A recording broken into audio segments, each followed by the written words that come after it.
is up YouTube? This is AVAULT here, back in today with you guys another new Speed Duel Match Duel video, and today we're playing once again a very highly competitive meta deck right here, one of the top tiers decks currently in this format after the release of Post Trials of Kingdom, and we are playing the Gravekeeper Moth deck, and we're playing against a Serpent deck, which is the prior one of the top tier decks before the release from last meta, and we're gonna see how these two really powerful decks clash against each other and how it goes. And I have to say, Serpent Dragon overall has put up quite a decent fight despite how powerful the Gravekeeper Moth is. And some of you guys have already seen my video from a week or a couple weeks ago with the Gear Feed Moth version over there. So if you guys haven't seen it, be sure to check that out as well. That's one of the best decks I currently think in the current format is as well.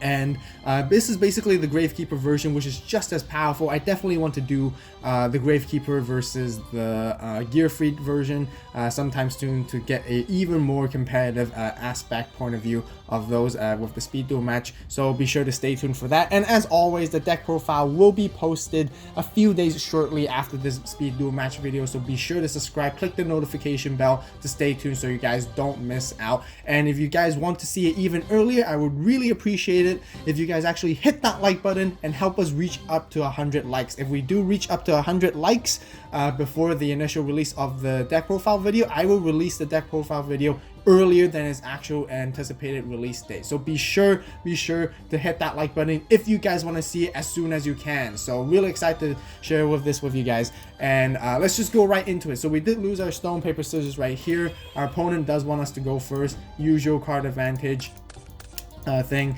And right here we opened up not the greatest, honestly. We opened up with perfectly ultimate great moth on our hand with the insect packages, no Gravekeeper monsters, which is very bad. And we are playing Cocoon of Ultra Evolution, of course, and many of you guys know what this card does by now. It's extremely powerful. I'm not going to spend too much time talking about what the skill does already. You guys can read it for yourself. Definitely be sure to read this, read what it does. And you guys are going to see it in action anyways, so let's just move right into it. So we got Floodgate Trap Hole. We can only just set our Floodgate Trap Hole. We're going to keep our Parasite Paranoid in the hand so we can tribute an opponent's monster, hoping for that bigger play instead during the next turn right here. So we pass, and they do summon Blue Dragon Summoner. At this point, we don't exactly know if they're playing Serpent or not, but you know, since with a Rex Raptor skill and Blue Dragon Summoner, it's a little bit obvious, and it gets more obvious later on. And they see us wide open with a field, and they're just gonna think it's juicy, and they're just gonna go straight in for a direct attack for 1500 damage, which we will let them take. We're not gonna Floodgate Trap Hole this the Blue Dragon Summoner. It's not worth it, and we also want to use Parasite Paranoid in our turn right here now. Drew in the Rite of Spirit. This card is really good in the Gravekeeper deck, and a pure Gravekeeper deck, I have to say more of.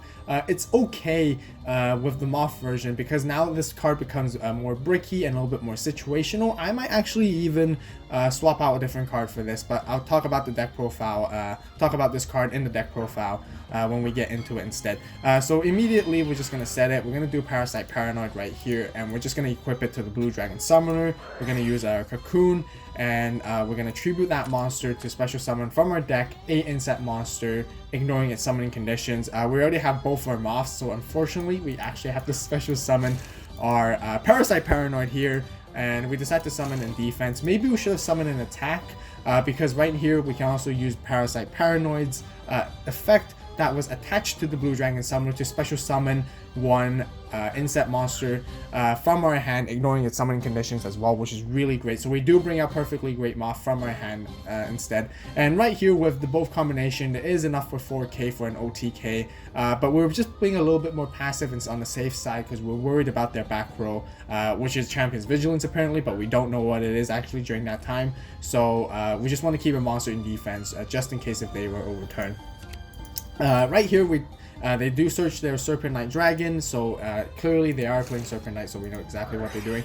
We're going to use the second part of a skill to shuffle back our Parasite back into our deck and then draw one card. We desperately need a normal summonable monster just in case as a contingency plan. But unfortunately, drew into another Rite of Spirit, which is not a great card to have currently in the early game because we have no Gravekeeper monsters. This is the reason why I might cut it down to 1 or less, or not even play this card. I think considering about it overall. But anyways, we're gonna go into our battle phase and swing into for massive damage and see if they have anything. So they do place Fear Karibo right here, changing us into defense. And I guess it was a good call that we didn't summon Parasite Paranoid in attack position, because they would have just left it vulnerable and they could have attacked it and destroyed it and all that.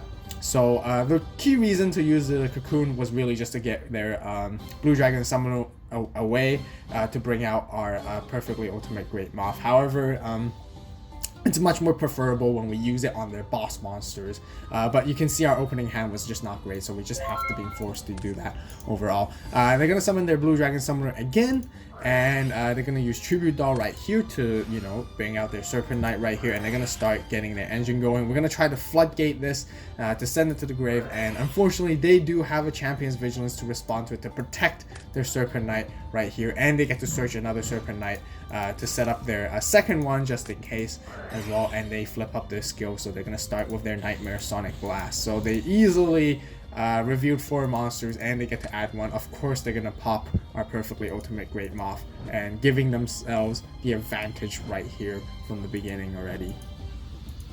So Serpent Knight Dragon can't attack since it was summoned in the same turn, so they have to pass.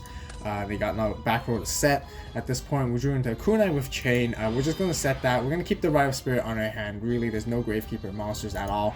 But we're also going to set that, which is just as a bluff. Maybe they might pop it to make them think it's scary overall.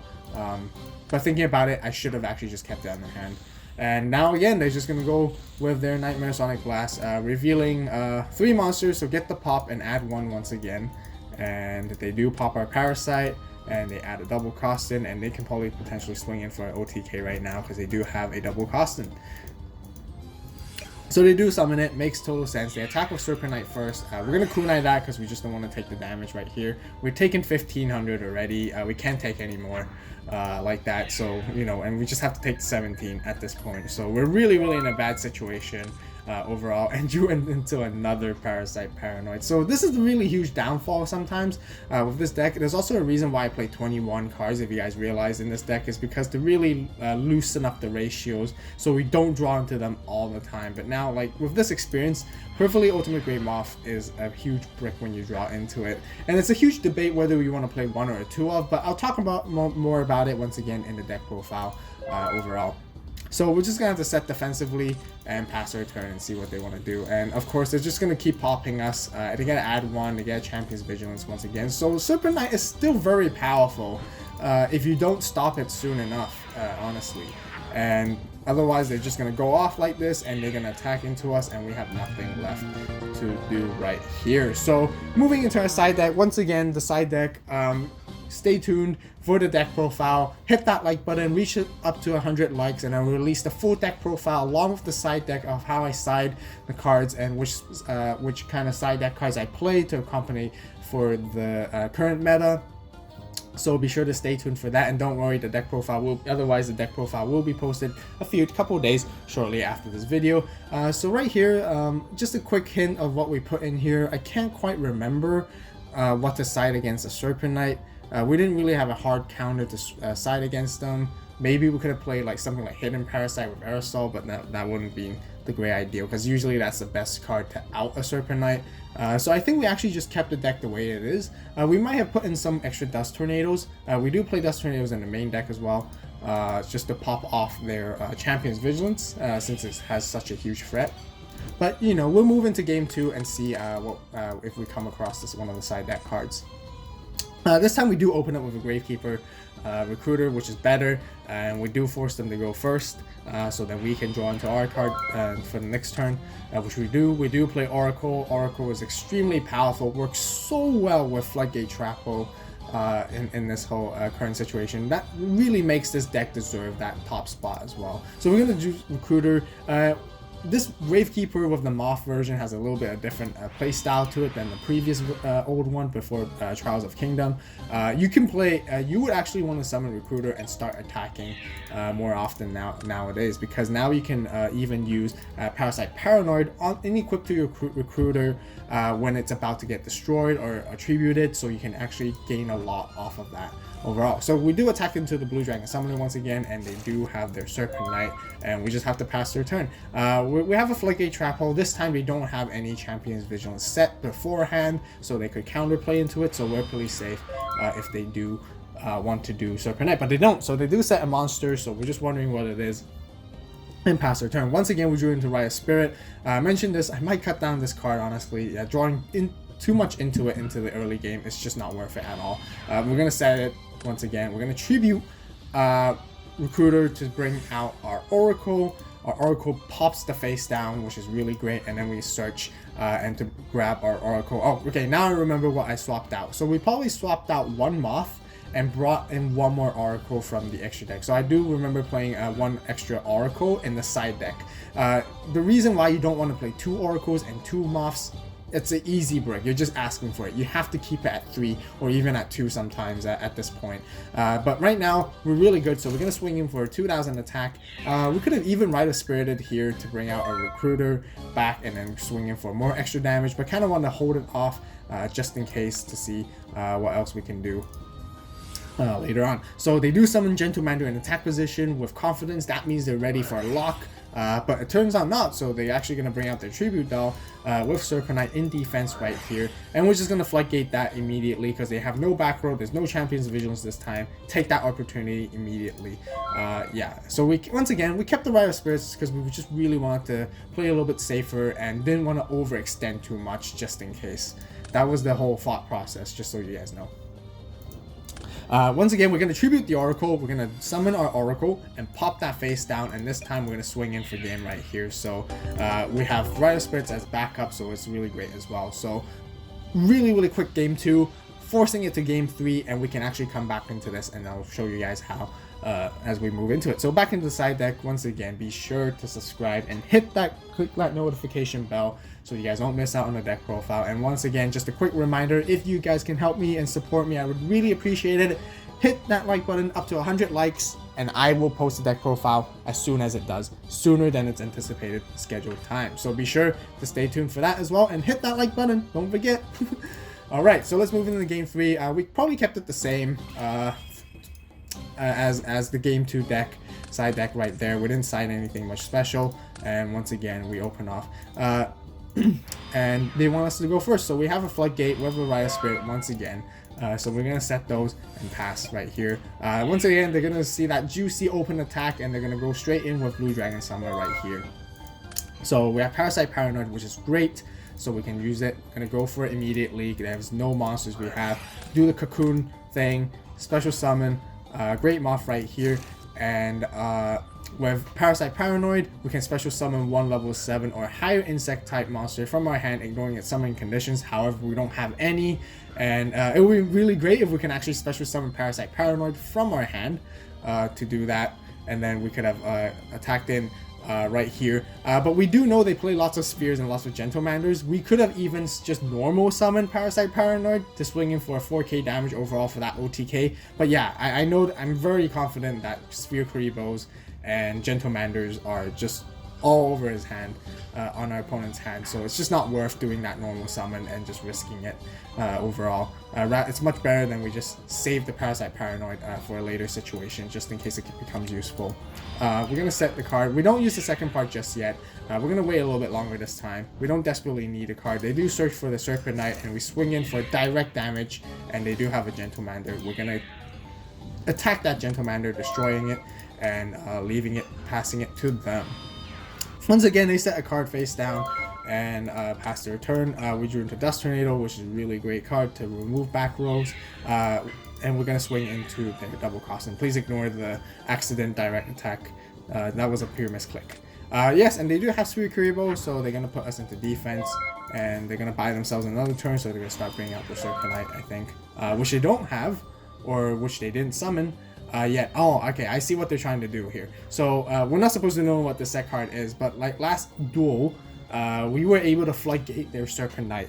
And they know with such a heavy back row lineup right here, they know we're going to floodgate the Serpent Knight if they just mindlessly summon it in attack position right here, right now, without a Champion's Vigilance. So they probably want to buy another extra turn to see if they can buy the other extra turn. So they summon the Serpent Knight next turn and then Champion's Vigilance. So right here we got a Blast Sphere. Blast Sphere will actually play a one-off, which is a really great tech card in this deck because of we set Recruiter quite often enough, and Blast Sphere can actually to play mind games with your opponent, setting it to making them think it's a different card and not expecting it and giving them a surprise, which is really, really good, especially when you set Blast Sphere early on in the game and they attack into Blast Sphere, and then they know you have Recruiters. Then they'll start to get afraid because they don't know how many Blast Spheres you might be playing, and they'll be really, really scared and play very passively against you when you do set your Recruiters or set any monsters overall, which is a really, really good mind game of this part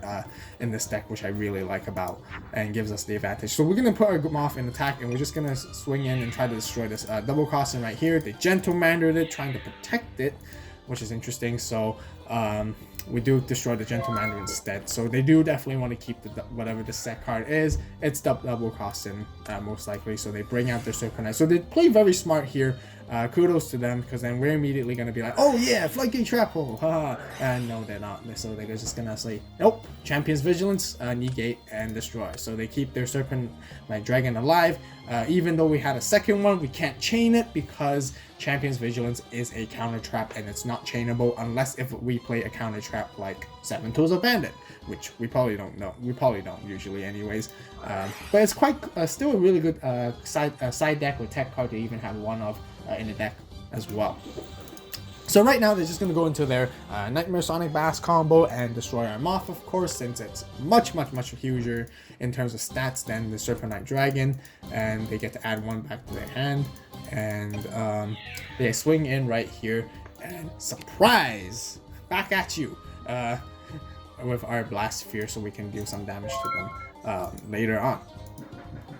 Alright, so they have to pass right here, but unfortunately we don't have any much other cards to really play at this point. We have Rite of Spirit, but we have no Gravekeeper monsters in our grave to special summon back. We have so many trap cards on our hand. So we're just we desperately need another card. So we're gonna shuffle back our Moth.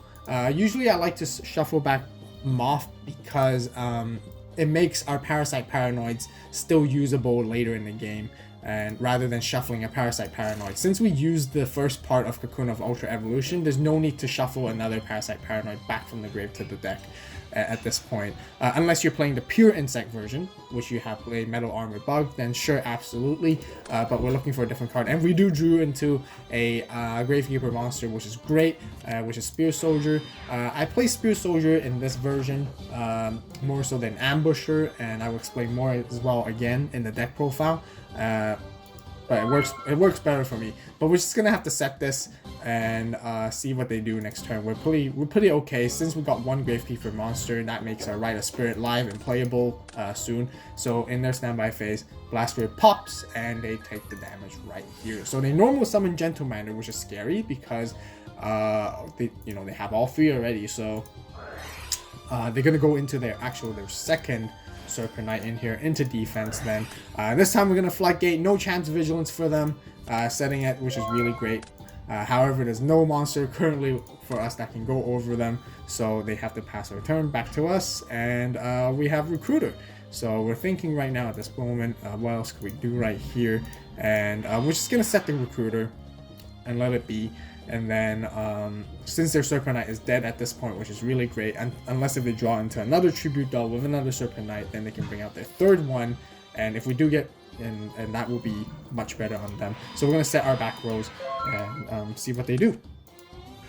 The normal Blue Dragon Summoner, and they're going to swing in for attacks. We'll let them attack the Spear Soldier, which is fine. We have Rite of Spirit to bring it back if we need to, and they pass their turn here. We're going to pass again. We're going to let them attack into our recruiter, so then we can actually do an oracle play coming up. So I really like this deck is because once again it just meshes very well early game. We all know Cocoon of Ultra Evolution with Perfectly Ultimate Great Moth is extremely powerful, one-shot, powerful monster in the early game, but it works really well with the Gravekeepers because the Gravekeepers allows the mid-game and the late game to be equivalently as good, so making the overall deck very versatile throughout the entire duel. Which I really like, because usually the pure insect is very glass cannon, blue eyes similar heavy, where you know it's all in or nothing in the early, but you have no late game, mid game follow up overall. But Gravekeeper has a great mid game and late game follow up. So we do search with Oracle. They do want to swing in directly with Blue Dragon Summoner right here. We're going to use our Rite of Spirit that we had on very early on and to special summon a Recruiter back in defense. So their Blue Dragon Summoner only matches it and can't destroy it, and they have to pass their turn. So right now we're good to go. Drew into a Recruiter, starting to get to see our Gravekeeper monsters after all that, all the parasites and the moth package, seeing it all in the early game, which is really strange. And right here we're just going to do Oracle. We're going to do make all their monsters lose 2,000 attack, swing in for 1 attack, and also Recruiter allows us to search the other Oracle just in case, and we can even set another floodgate if we want to. And right here, just in case for a follow-up play, if they do have a sphere or I guess no more Gentlemanders at this point, but another sphere to protect them. And we're going to swing in for the attack. And yep, they don't have a sphere. We saw that card. It's a tribute doll. So it ends with the game here. 2-1 with this match. So I hope you guys enjoyed it. I really like this Gravekeeper Moth deck profile. I definitely want to do the Gear Freed versus Gravekeeper competitive version once again down the road. And Serpent Knight is still decently powerful, but you guys can see how Floodgate Trap Holes and Oracles and the Moths are just way too overwhelming at this point, making Serpent Knight Dragon not as powerful as it ever was anymore, which is great. And I really like this sort of concept. Although, you know, all the top tier decks currently run the Moth package with Cocoon Ultra Evolution, because it's just that card is just absolutely insane. I guess it has been power crept, but I guess it feels kind of nice as well to see a little bit different rather than seeing Serpent Knight running over everyone all the time, and seeing Blade Knight, and you know, Blade Knight is kind of like also power crept over because of this. And but you know, Gear Freed and Gravekeeper, so really like it. So if you guys want, once again, enjoyed this video, be sure to hit that like button. Really appreciate your support. Hitting the like button and subscribing to the AVAULT channel is a great way to let me know that you guys enjoy the speed duel content right here on the channel. So I hope you guys do really enjoy it. And once again, if you guys could help us reach up to 100 likes on this video, I will post the deck profile immediately for you guys, especially right there. So if not, the deck profile will be featured up and the video will be shown and released a couple days shortly after this video. So be sure to hit that notification bell and stay tuned regardless of what, so you guys would see it immediately. And thank you guys so much for watching. You know, comment down below what you guys think about this deck, what other speed duel matches you guys want to see. Lots of deck profiles and updates are coming up following along, so be sure to stay tuned for that as well. And yeah, hope you guys enjoyed it. Let me know what you guys think in the comment section down below, and thank you guys so much for watching. As always, you guys have a great day, great night wherever you are. Stay tuned to the next video, and I'll see you guys later.